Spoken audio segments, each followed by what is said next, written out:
Alô, galera, começando mais um podcast de letra. Peço desculpas pela falta do programa na semana passada. Eu não tinha voz absolutamente nenhuma para fazer o programa na quinta-feira passada para gravar. Então, por isso, suspendemos a gravação. Há alguém que possa achar que a gente esperou todo esse tempo para gravar o programa no momento em que o Fernando Diniz perdeu os jogos, mas não é uma sacanagem. O assunto de hoje é o dinizismo, que ele impacta muito o nosso próprio futebol, né? Porque o futebol paranense vira assunto dentro desse dinizismo, mas claro, né? Ampliando para essa situação de idolatria aos treinadores, que é uma coisa que é um pouco mais recente, né? O futebol sempre teve a idolatria do craque, mas assim, de uns 30 anos para cá, Carlos Bório, que começou essa onda de treinador. Acho que mais ou menos essa época, né? Até porque no Brasil é difícil, né? O cargo de treinador é uma coisa que acho que a cadeira esquenta muito rápido, né? O cara não consegue ficar muito tempo na mesma cadeira. A gente vê hoje pouquíssimos exemplos, né, de treinadores que estão há mais de um ano aí no cargo, né? Os três que estão liderando o campeonato, justamente, né, Ricardo? São três que estão há mais de um tempo. O Abel Ferreira que está há mais tempo, né? Tá desde acho que outubro de 2020, o Luiz Castro desde maio de 2021 no Botafogo, e o Diniz que chegou logo depois, que o Diniz chegou no meio do Brasileirão do ano passado, né? O resto é uma troca constante, tem gente aí que não fica nem 3, 4 meses no comando, então Voivoda também acho que está mais É bastante. verdade, o Voivoda tá desde 2021, Né? então são E quatro aí, aí que estão Bala, mais de um ano. e aí, Bala, começou essa onda de, assim, tem técnico agora que tudo que ele faz, mesmo errado, tá certo.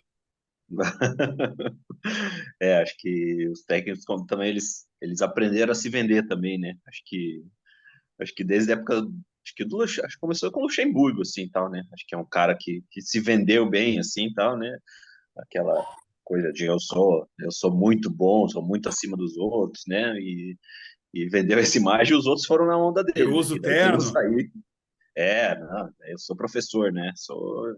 Ou professor, né? Mas acho que é por aí, assim, tal, né? Acho que é muito, muito do marketing pessoal deles, assim, que fez isso, né? E alguns, como conquistam muitas coisas, eles até o que eles fazem de errado, e muitas vezes fazem muita coisa errada, vira a torcida, né, não tá nem aí, né? Se ganhar no final, ou se não perder, já é o suficiente, né? Mas quando É, o time não joga bem, tá? É claro que a gente, se a gente for puxar lá para trás, também vai ter um ou outro, o próprio Tele, né? Um cara que tinha essa idolatria, muita gente tinha, né, essa coisa de não, o Tele monta o time vai sempre jogar bonito, vai sempre ser desse jeito. Aí o São Paulo foi ser bicampeão da Libertadores e Mundial com Pintado e Dinho de volantes, né? Então, é que o Tele também aprendeu algumas coisas com o passar do tempo. Mas, assim, eu acho que fazia tempo, ou talvez só com o Tele mesmo, Bório, a gente viu essa onda, não só de torcedor, mas também na imprensa, como a gente vê em relação ao Diniz, né? Eu acho que o Diniz é um fenômeno, justamente por causa da imprensa, né? Porque eu nunca vi uma bajulação tão grande num treinador como a imprensa faz com o Diniz, né? É impressionante. A imprensa carioca, então, nossa senhora, leva o Diniz como se fosse um super astro, um cara renomadíssimo, né? Que merece treinar um Real Madrid, um Barcelona da vida. Mas e aí, gente? Vamos tentar recordar. O Ricardo pode até ajudar a gente. Vamos recordar a trajetória do Diniz. Eu até vou pegar meu telefone aqui para a gente pensar aqui para ver a trajetória do Diniz. Diniz, beleza, foi jogador, formado no Juventus, jogou no Palmeiras, no Fluminense, jogou no Paraná Clube. No ano em que o Paraná Clube foi rebaixado por média, o Fernando Diniz estava no elenco, aquele elenco de 1999. Mas aí, como técnico, Ele Ricardo, jogou como é no que Corinthians começa? também, né? Ele Jogou no jogou no Jogou no Corinthians, Corinthians jogou do. do O Luxemburgo. Do Luxemburgo Santos, não, do Excel Econômico. Quando o Excel fez Do aquele mega Excel, né? Do time, Excel. o Diniz foi pro Corinthians, passou pelo Flamengo também. encerrou a carreira como jogador no Gama. Olha aí, ó. Olha aí, ó. Informação. Vamos lá, que enquanto o Dudu se posiciona, vai trazer a opinião abalizada do Dudu, polêmica de sempre, mas daí, como técnico, ele começa no Votorati do São Paulo, depois vai trabalhando em alguns times menores, né, Ricardo? Acho que a primeira chance dele no mercado nacional foi no Paraná Clube em 2015, né? Na segunda divisão do Brasileiro, não chegou até o final, porque daí o Paraná também teve troca de diretoria, não quiseram ficar com o Diniz. Aí em 2016 ele volta para o Audax, e aí que ele surge como o grande cara, porque ele foi vice-campeão paulista com o Audax, um time assim limitado. Revelou alguns nomes, né? Acho que o principal daquele time era o Tietê, que daí foi para o Palmeiras, campeão brasileiro com o Cuca, rodou um monte de time, mas acho que ele foi a primeira vez que o trabalho do Diniz apareceu, mas a primeira chance dele foi no Paraná. E no Paraná a gente já via nos 2, 3 primeiros jogos aquela questão de troca de bola, passe para frente, para trás, o goleiro trabalhando com os pés, a bola circulando todo o campo. Aí foi para o Audax. Depois aí que ele começou a crescer, que daí o Audax fez a parceria com o Oeste para o brasileiro da Série B daquele ano, então ele treinou o Oeste, que acho que foi o time que mais empatou na história dos pontos corridos numa mesma edição. E aí em 2017 eu não lembro onde é que ele estava até que ele veio para o Atlético em 2018. E acho que o ponto de interrogação do Diniz é o Atlético em 2018, que quem acompanha de perto viu que não foi um bom trabalho. Acho que até ele mesmo sabe que ele não conseguiu fazer um bom trabalho, mas a imprensa nacional vê como se ele fosse o cara que fez o time do Atlético que é hoje. Então ali que acho Que que é a inventou o grande Atlético, chave. né? Exatamente. O Thiago Nunes recuperou aquele Atlético. Se eu acho que o Diniz tivesse ficado, o Atlético teria sido rebaixado. Mas ali acho que foi o Olha ponto só, crucial. olha só então. O Paraná no Paraná, Dudu. O Fernando Diniz, Dudu de volta, hein, gente? Muito bem. Palmas para o Dudu que volta Oh, muito obrigado. gloriosamente. É o dinizismo, né? O que Eu, faz até o Dudu aparece. eu sou bem-vindo aqui, né? Tem uma música chamada Filho Pródigo, DJ Christian Toledo, coloca no ar aí. Fala sem saber se seria bem-vindo por meus pais também, meus irmãos. Ah, tô aqui, tô aqui. Muito bem. Mas, Dudu, esse trabalho do Paraná que o Ricardo falou foram só 17 jogos. 7 vitórias, 3 empates e 7 derrotas. Eu sei que você sempre fala que a tua memória não é boa, mas você lembra daquele noticiário, daquele rumor que via, porque muita gente dizia, não, olha, o treino do Diniz é diferente, o treino do Diniz é especial. Você lembra desse papo, né? Você estava no esporte aí desse tempo, Lembro, né? lembro. Que ano que era isso? 2015. 15. Ah, eu lembro, não se pedir que o ano, eu lembro o ano também é demais, né? Mas, não, eu acho muito, cara, porque eu lembro muito bem disso, e lembro que desde lá, 2015 até aqui, cara, vocês são, cara, pessoas evoluídas, já evoluíram até o pensamento sobre o Diniz, mas a turma foi chata para um cacete com ele, né, cara? Pegou no pé demais do cara. Ele é maluco. Ponto, né? O Diniz é maluco. Ninguém questiona isso, né? Alô, Diniz, você é maluco, velho. Você tem um parafuso a menos. Só que, cara, ele fazia uns treinos no Paraná Clube, ele preparava o time de um jeito que você via os caras jogando e você falava, cara, como é que pode isso? Você via o time em campo, às vezes, que os jogadores faziam coisas que não faziam normalmente no futebol brasileiro. Era uma disciplina diferente. A gente via o time trabalhando de forma diferente. Depois, eu acho que muito pelas maluquices do Diniz e muito pela falta de disciplina do jogador brasileiro, a coisa se perdia. Aí vira uma bola de neve. A imprensa que é xarope pra cacete dá pau no cara, o cara fica puto, devolve na imprensa, os jogadores, peraí, opa, vou ficar do lado de cá, não vou ficar do lado desse maluco, e cara, aí o trabalho desandava. Eu não acho que o Diniz reinventou a roda, é o melhor treinador do mundo, mas ele foi perseguido pra cacete, assim, eu acho, na minha modesta opinião. E lá naquele Paraná de 2016, ele já dava, 2015, ele dava uma mostra de fazer algumas coisas diferentes. Se perdeu no caminho por N fatores, mas está se encontrando e tanto que tem feito trabalhos bons. A galera endeusa ele porque quando ele começa bem num time, fala: Meu Deus, quem é esse cara? Aí ele fica maluco, as coisas desandam e o trabalho volta pro zero. Mas eu acho que ele tá. Bom, ele é um bom treinador, né, cara? Não, ninguém pode dizer que o Diniz é um mau treinador, né? Olha só o time que jogou o último jogo do Diniz do Paraná, que foi Paraná 1, Atlético Goianiense 2, 26 de setembro de 15. Felipe Alves, Ricardinho, Luciano Castan, Rafael Carioca, ó, o zagueiro os lateral jogando de zagueiro, e Fernandes. Hélder, lembra do Hélder, né? Aquele do Bahia que estava no Curitiba. Rafael Costa, Anderson Shoa e Rosinei. E ainda o Lúcio Flávio. E na frente, Carlão, que eu não me lembro quem é Carlão. Não faço a menor ideia quem é Carlão. Agora, o Ricardo lembrou algo importante. O Diniz Mas não ó, saiu nesse por time, ok, resultados. só, Diga, só para não deixar passar, quem que era o goleiro desse time aí? Felipe Alves, né? Felipe Alves. É um cara que depois teve uma longa carreira aí junto com o Diniz, né? Onde o Diniz ia, ele chamava o Felipe para jogar com ele. Ele jogou no Audax, né? Jogou Jogou no no Atlético. Atlético, jogou no São Paulo. Mas, Ricardo, eu quero que você lembre essa história, né? O Paraná não mandou o Diniz embora por problemas de trabalho. Mandou porque houve uma eleição e a diretoria mudou, né? Entrou o senhor ilustríssimo Leonardo Oliveira, o cara responsável pelo Paraná estar onde está hoje, e começou por Amigo isso, do né? Guilherme Moreira. Ele mandou o Diniz embora. Eu lembro que nos últimos jogos, acho que o Emerson, que era ex-volante do Paraná, que era auxiliar técnico, comandou o time nas últimas rodadas da Série B. Não lembro quem era o técnico em 2016, quem foi o técnico contratado para iniciar a era Leonardo Oliveira, mas ele foi demitido quando trocou a diretoria. Não teve. Os números não são dos melhores, obviamente, né? Porque 7 derrotas em 17 jogos não é um do melhor. Mas a gente olha esse elenco do Paraná aí, pelo amor de Deus. Também já era bom não ter sido rebaixado, já era o principal ali. Acho que foi um erro, foi uma precipitação do Leonardo em mandar o técnico embora no meio da Série B. Ele quis começar os trabalhos, já acho que visando o ano seguinte, e já fez uma mudança que eu acho que foi equivocada na época.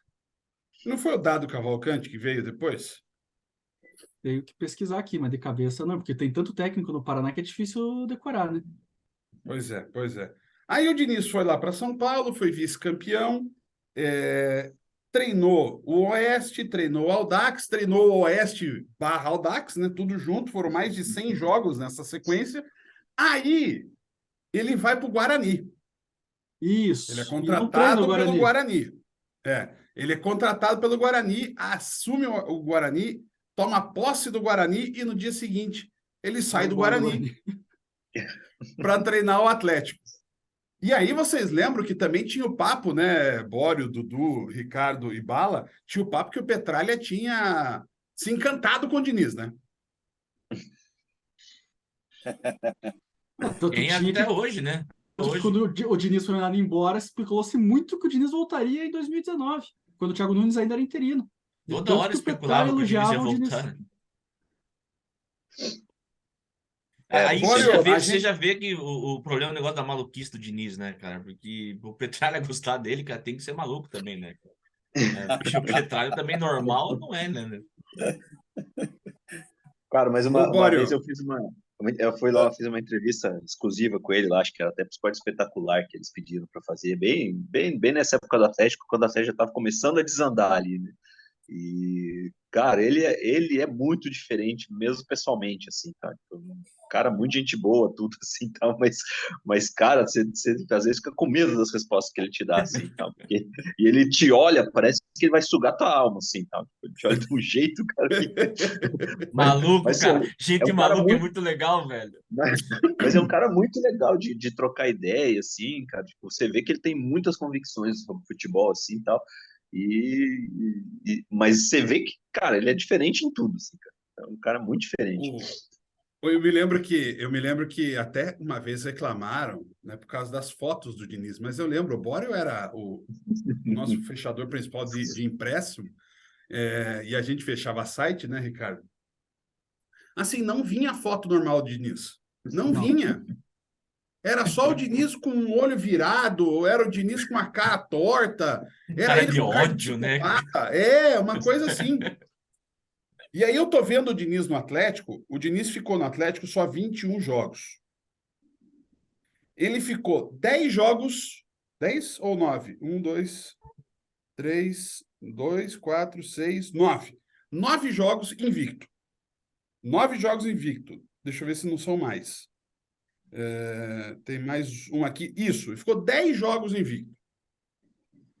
Né? Incluindo aquela vitória absolutamente insana contra o Tubarão na Copa do Brasil. 5-4? Vocês lembram daquilo, né? 5-4. Não lembro. Com gol do G2 e tal. Foi aquele desespero. Ali todo Ô, mundo Dudu, começou a achar. é o tubarão de Santa Catarina, viu? Não é o nosso tubarão aqui, tá, Ah, Dudu? Pra você entendi. saber, tá Ah, bom? oba, obrigado. Me ajudou bastante. Facilitou muito agora, né? Porra!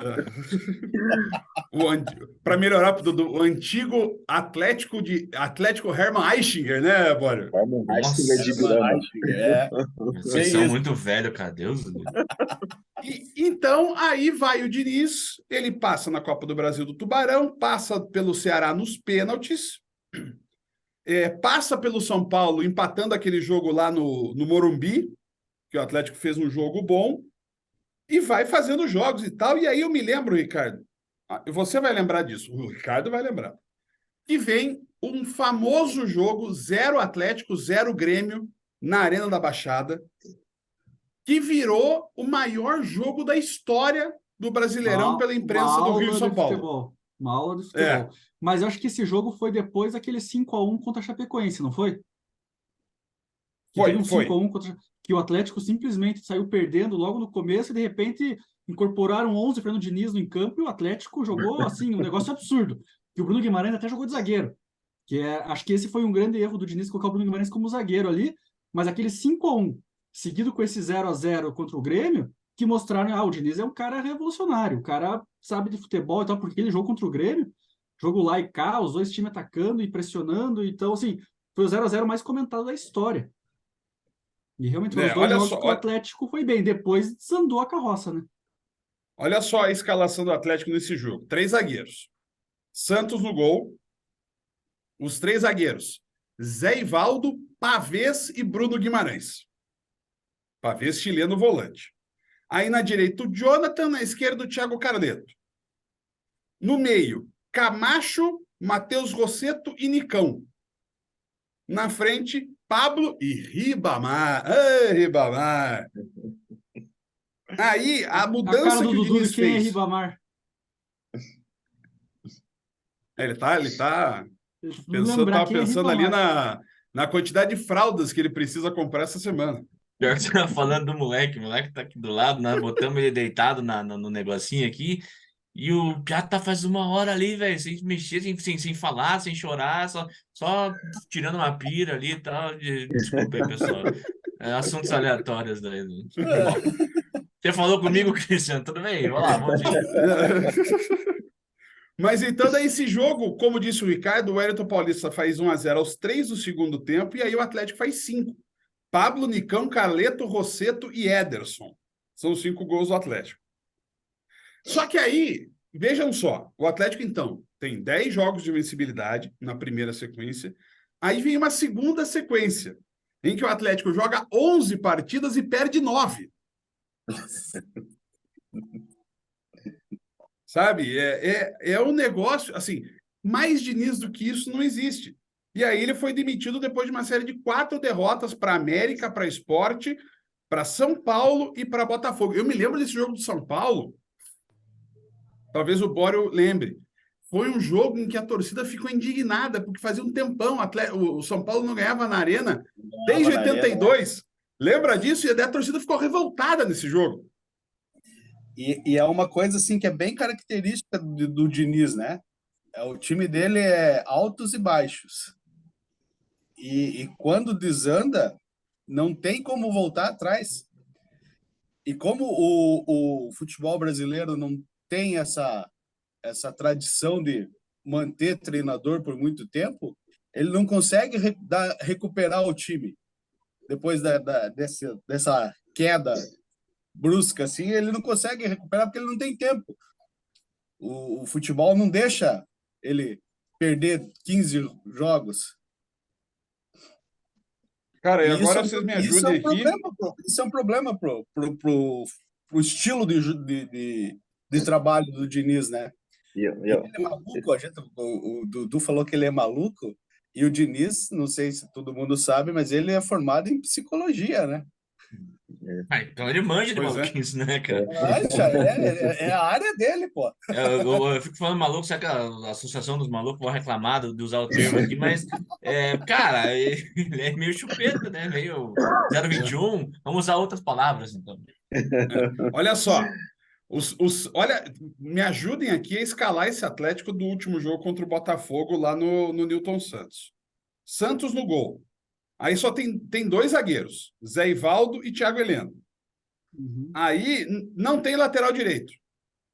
Tem só o Thiago Carleto. Aí tem Bruno Guimarães, Rafael Veiga, Guilherme, aquele do Atlético Mineiro, Camacho, Nicão e o Marcinho, aquele rapidinho que veio do São Paulo. Marcinho jogava na ponta direita. Capaz Isso. que ele E o tenha jogado Bergson de na lateral. frente. E o Bergson sozinho no ataque. Cara, era uma salada, né? Time torto, né? O problema do Diniz era isso. No começo, ele inventava muito de querer mudar a posição do jogador. E nessa história de jogo quarta, domingo, não dá tempo de você fazer isso. Eu lembro que o Diniz foi demitido no intervalo na paralisação do Brasileiro para a Copa do Mundo. Teve uma Isso. pressão e todo dia na tribuna era ficar até mais tarde esperando a matéria do Diniz demitido pronta e nunca vinha. Até que o dia veio. Até que a gente salvou uma, né? Mas assim, foi muita pressão, e daí, como tinha a parada da Copa do Mundo, teria tempo para o Atlético contratar um novo técnico e acabou ficando com o Thiago Nunes mesmo, o interino de 6 meses até que foi campeão sul-americano e foi efetivado. Mas o Diniz tinha muita segurança dentro do Atlético, mas chegou uma hora que não tinha como segurar. A pressão era tão grande que ele acabou caindo. Mas isso que o Bora falou. Não dá tempo de trabalhar. O Diniz precisa de tempo para fazer o time engrenar. Aí você pega essas escalações com o volante jogando na zaga, lateral lá na frente. O Diniz tinha muita teimosia que, com o tempo, ele foi mudando. Eu acho que ele perdia muito os jogadores e o elenco nessas Sim. mudanças, porque o cara jogava na posição errada não, né? Mas posição que não estava acostumado, cometia um erro. No próximo jogo, o cara já entra, se for entrar improvisado de novo em outra posição, o cara já entra sem a menor confiança, né? Daí vai sucedendo, erra de novo, daí perde mais confiança, daí vai perdendo a confiança no treinador também. Acho que isso foi um erro grande dele lá no começo, que acho que ele mudou um pouco, mas ainda tem, né, a essência dele tá ali ainda, mas ele acho que aprendeu a lidar com isso melhor.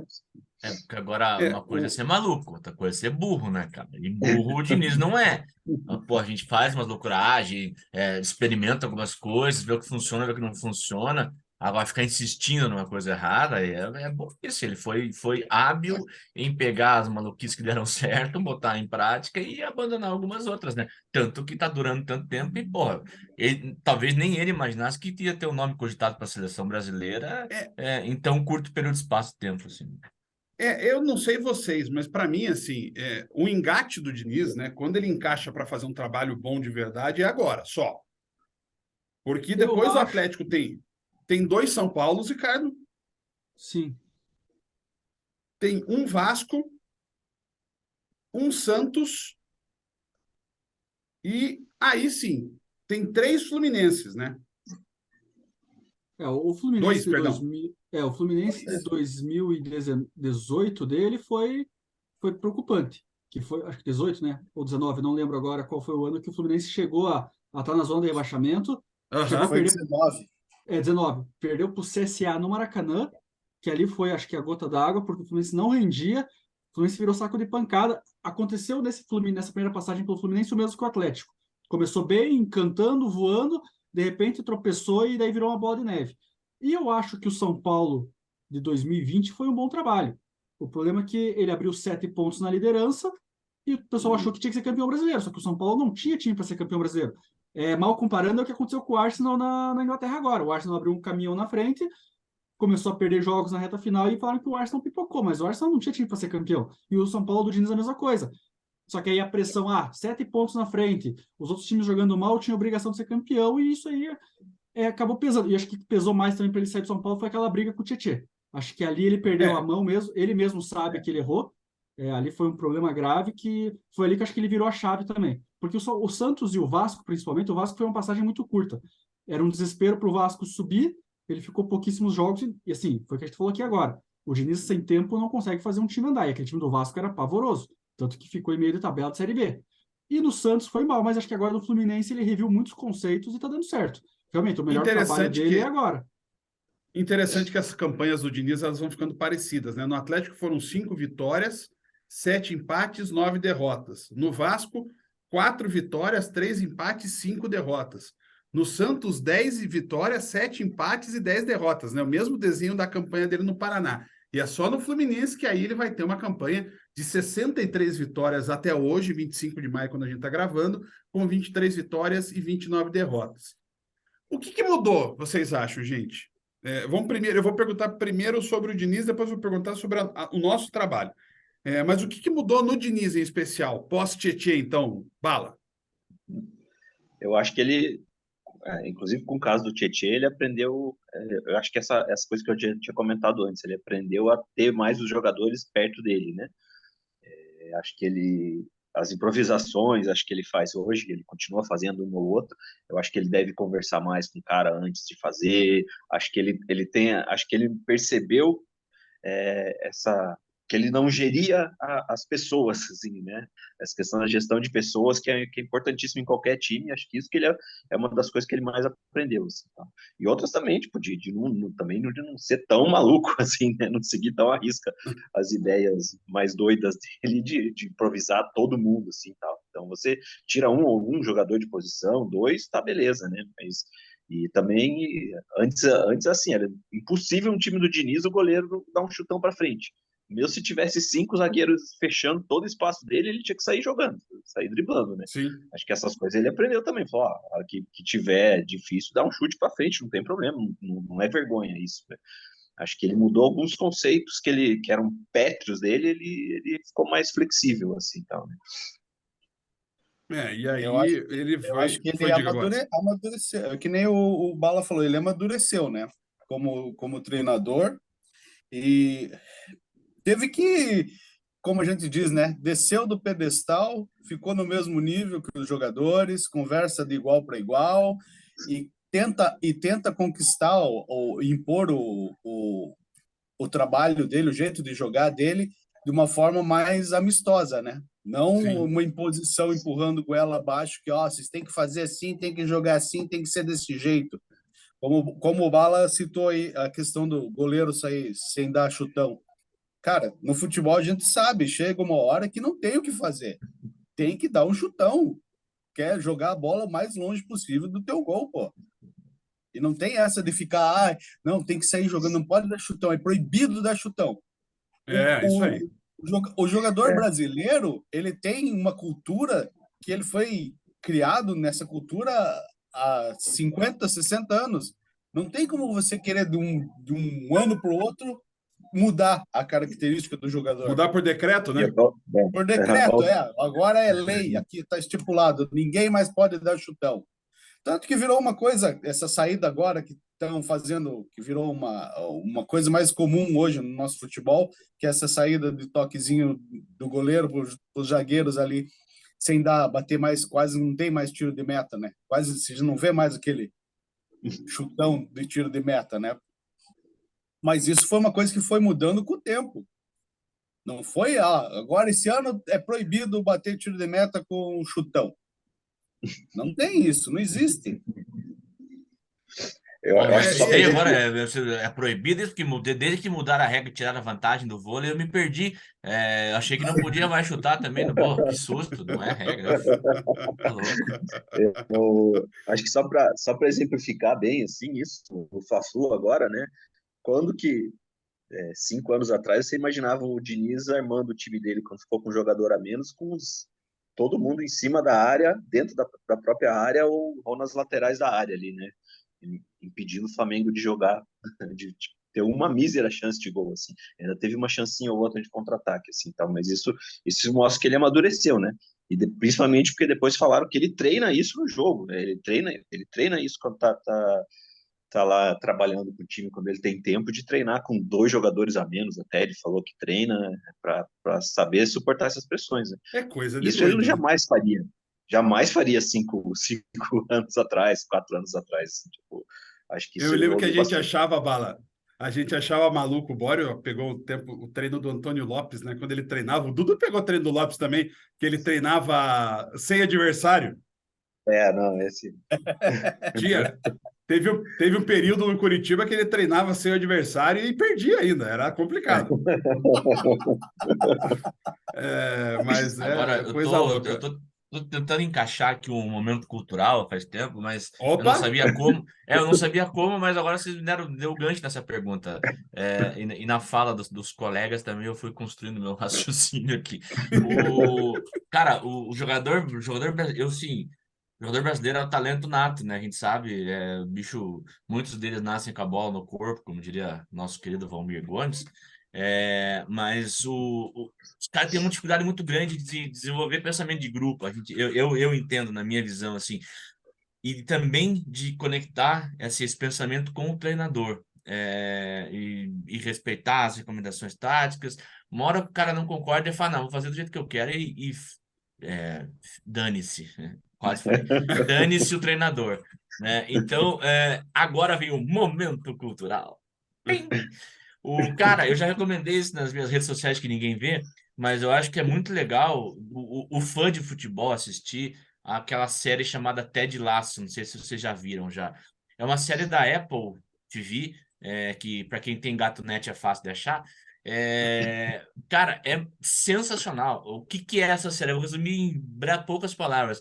É um time do inglês, o Ricardo falou do inglês, por isso que eu lembrei falou do Arsenal, eu lembrei da série. Um time inglês fictício chamado Richmond, que tá numa crise, a mulher tá separando do marido, os dois são donos do time, e a mulher, daí para ferrar o time do marido, que era o grande sonho dele, contrata um técnico de futebol americano, lá dos Estados Unidos mesmo, para treinar o time. E o cara chega e não sabe porcaria nenhuma de futebol. E só que ele é maluco também, ele é super bem-humorado, otimista, mas totalmente fora da casinha, e começa a treinar o time a partir disso. E aí se desenvolve toda a história. Só que o que eles batem muito no filme é justamente que ele mesmo não sabendo bolhufas de futebol, ele traz um pensamento diferente, traz uma visão diferente de ver as coisas e traz uma coisa de grupo muito legal. E já está na acho que quarta temporada, terceira ou quarta temporada, e agora chegou-se a essa conclusão. Estou dando spoiler, não estou nem aí se vocês estão preocupados com isso, que o trabalho dele era esse, não fazer o time ganhar, e ganhar é consequência, e é sempre consequência de um bom trabalho feito no futebol, mas dá a sensação de todos dos caras jogarem um para dos outros mesmo, jogarem numa união, numa coesão, e isso é muito legal, muito bonito, e o filme a série é hilária, porque ela é uma série de comédia, assim, cadê o nome do caboclo aqui? Eu vou dar o crédito para ele. O ator principal que faz o Ted é o Jason Sudeikis. Ele é produtor também da série, e é muito bom, cara. Recomendo que vocês procurem, assistam, porque fala de futebol, é difícil ver uma série de ficção falando sobre futebol, né? Fala sobre outras coisas, mas eu acho que o cara tem um pouco de Diniz assim nas ideias, mas ele é muito mais bem-humorado do que o Diniz, que é meio maluco brabo, né? Mas vale a pena, é um momento cultural para vocês. Ted Lasso, procurem Olha essa aí, ó, série. o cara quando volta, volta com tudo. Mas ó, isso que o Dudu falou, lembra da época que começaram a levar o pessoal do vôlei pro futebol também, Bruno Oro, brasileiro, que veio o Brunoro, depois veio O próprio Bernardinho, né? Falaram em Deu uma... Bernardinho na falaram seleção. do Bernardinho, o e Zé os caras Roberto foi começaram. diretor do Corinthians. Depois o Bebeto de Freitas, daí era outro caso, virou presidente do Botafogo, mas tipo, tinha muita gente assim, tal, que veio vindo porque o vôlei estava sendo sucesso, tinha essa coisa essa, é, era muito mais teoricamente técnico assim, tal, as questões do vôlei, e os caras falaram, tem uma administração boa ali, os caras sabem fazer time, foram buscar lá nos triângulos lá do basquete, lá aquele treinador famoso da NBA, esqueci o nome Phil dele agora aqui Jackson. também. Então, tipo, né? Então, assim, isso que o Dudu falou, o mote da série não é tão absurdo assim, não, né? Já rolou isso O também. Bernardinho disse no podcast do Diego, até o Diego do Santos e do Flamengo já tem podcast, que ele até toparia trabalhar, mas ele não seria técnico de campo, porque ele disse que ele não conhece. Mas, Ricardo, eu queria perguntar a você o outro lado.